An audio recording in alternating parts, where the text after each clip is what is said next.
வரவேற்கிறோம். நாம இங்க இந்த உலகத்தோட கண்ணுக்கு தெரியாத வடிவங்களையும் அதுக்கு பின்னால இருக்கிற மறைக்கப்பட்ட சக்திகளையும் புரிஞ்சுக்க முயற்சி செய்றோம். சரி, நம்மளோட இந்த ஆய்வை ஒரு கேள்வியோட ஆரம்பிக்கலாம். ஏன் ஒரு கம்பெனிக்கு அதோட வருமானத்தை விட 30 மடங்கு அதிகமா காசு கொடுக்க மக்கள் தயாரா இருக்காங்க, ஆனா இன்னொரு கம்பெனிக்கு வெறும் 8 மடங்கு தான் கொடுக்கறாங்க? இந்த ஒரு கேள்விக்குள்ளதான் ஒரு மார்க்கெட் எப்படி ஒரு விஷயத்தை மதிப்பிடுதுங்கிற ரகசியமே அடங்கியிருக்கு. இந்த மதிப்பீட்டு புதிரை அவிழ்க்கணும்னா இன்வெஸ்டர்ஸ் பயன்படுத்துற ஒரு முக்கியமான கருவிய நாம முதல்ல புரிஞ்சுக்கணும். அதுதான் பிரைஸ் டு ஏர்னிங்ஸ் ரேஷியோ. சுருக்கமா சொன்னா PE ரேஷியோ. ரொம்ப சிம்பிளா சொல்லணும்னா, ஒரு கம்பெனியோட ₹1 சம்பாத்தியத்துக்கு இன்வெஸ்டர்ஸ் எவ்ளோ விலை கொடுக்க தயாரா இருக்காங்கன்னு காட்டுறது தான் இந்த PE ரேஷியோ. ஒரு கம்பெனியோட பங்கு விலையையும் அதோட வருமானத்தையும் ஒப்பிட்டு பார்க்க இது ஒரு நேரடியான வழி. ஆனா ஒரு நிமிஷம், PE ரேஷியோவை மலிவு அல்லது காஸ்ட்லின்னு மட்டும் பார்த்தா அது முழு கதையையும் சொல்லாது.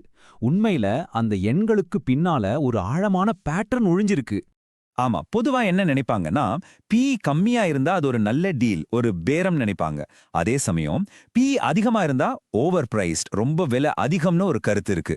ஆனா இந்த மேலோட்டமான பார்வை பல சமயம் நம்மள தப்பான முடிவுகளுக்கு கொண்டு போய் விட்டுடும். சரி, இங்க தான் நாம ஒரு முக்கியமான விஷயத்தை யோசிக்கணும்.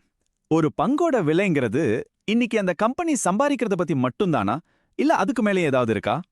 கரெக்ட். உண்மையில வேல்யூவேஷன், அதாவது மதிப்பீடுங்கிறதே ஒரு விதமான எதிர்கால கணிப்பு தான். அது இப்ப இருக்கிற நம்பர்ஸ பத்தினது மட்டும் இல்ல, எதிர்காலத்துல என்ன நடக்கலான்னு மார்க்கெட் ஒட்டுமொத்தமா என்ன நினைக்குதுங்கிறத பத்தினது. அப்போ பாருங்க, மதிப்பீடுங்கிறது ஒரு நிலையான நம்பர் கிடையாது.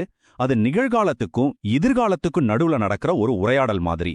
ஒவ்வொரு PE ரேஷியோவும் ஒரு கம்பெனியோட எதிர்காலத்தை பத்தி மார்க்கெட் சொல்ற ஒரு கதை. அப்போ ஒரு ஹை PE ரேஷியோ எப்படி உருவாகுது? ஸ்டெப் 1, ஒரு கம்பெனி எதிர்காலத்துல பயங்கரமா வளரும்னு மார்க்கெட் எதிர்பார்க்குது. ஸ்டெப் 2, அந்த எதிர்கால வருமானத்துக்காக இன்வெஸ்டர்ஸ் இன்னிக்கே ஒரு பிரீமியம் விலை கொடுக்க தயாரா இருக்காங்க. ஸ்டெப் 3, இதனால பங்கு விலை ஏறுது, கூடவே PE ரேஷியோவும் அதிகமாகுது. ஆனா விஷயம் வெறும் வளர்ச்சி கணிப்போட முடியல. இந்த மல்டிபிள்ஸ்க்கு பின்னாடி இருக்கிற உளவியலை புரிஞ்சுக்கணும்னா நாம இன்னும் கொஞ்சம் ஆழமா போகணும். இன்வெஸ்டர்ஸோட கூட்டு மனநிலை, அதாவது அவங்களோட நம்பிக்கை, பயம், இது எல்லாமே இதுல ஒரு பெரிய பங்கு வகிக்குது. நிச்சயமா. அப்போ ஒரு கம்பெனியோட PE ரேஷியோவை தீர்மானிக்கிறது வெறும் எதிர்கால வளர்ச்சி எதிர்பார்ப்பு மட்டும் இல்ல. அந்த கம்பெனி எவ்வளவு நிலையானது, அதோட எதிர்காலத்தை எவ்வளவு கணிக்க முடியுது, அதுல என்ன மாதிரி ரிஸ்க் இருக்கு, அப்புறம் ஒட்டுமொத்த இன்வெஸ்டர் சமூகத்தோட மனநிலை, இப்படி பல காரணிகள் ஒன்னா சேர்ந்துதான் இந்த நம்பரை உருவாக்குது.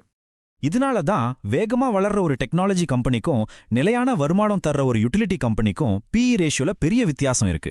ஏன்னா மார்க்கெட் அதுங்களோட எதிர்காலத்தை பத்தி 2 வேற கதைகளை சொல்லுது.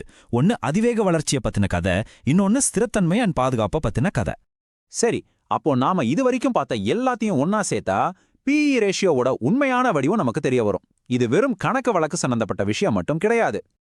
ஆமா, மதிப்பீடுங்கிறது ஒரு கால்குலேட்டர் மாதிரி இல்ல, அது ஒரு பேரோமீட்டர், அதாவது காற்றழுத்தமானி மாதிரி. சந்தையோட கூட்டு நம்பிக்கை, பயம், இந்த ரெண்டோட அழுத்தத்தையும் அது அளந்து காட்டுது. அது வெறும் நம்பர் இல்ல, அது ஒரு உணர்வோட பிரதிபலிப்பு. முடிவுல என்ன தெரிய வருதுன்னா, PE ரேஷியோங்கிறது ஒரு மேஜிக் ஃபார்முலா கிடையாது, அது ஒரு பேட்டர்ன். எதிர்காலத்துல என்ன நடக்க போகுதுன்னு சந்தை நம்புதோ அதை நமக்கு வெளிச்சம் போட்டு காட்டுற ஒரு பேட்டர்ன். கடந்த காலத்தை விட எதிர்காலத்தை பத்தின கூட்டு நம்பிக்கையை தான் அது அதிகமா காட்டுது. நம்ம ஃபைனான்ஷியல் மார்க்கெட்டை வடிவமைக்கிற இந்த மாதிரி கண்ணுக்கு தெரியாத பேட்டர்ன்ஸை தொடர்ந்து தெரிஞ்சுக்க நியூரல்டரோட எங்களோட இணைஞ்சிருங்க. அடுத்த பகுதியில சந்திப்போம். மறக்காம சப்ஸ்கிரைப் பண்ணுங்க.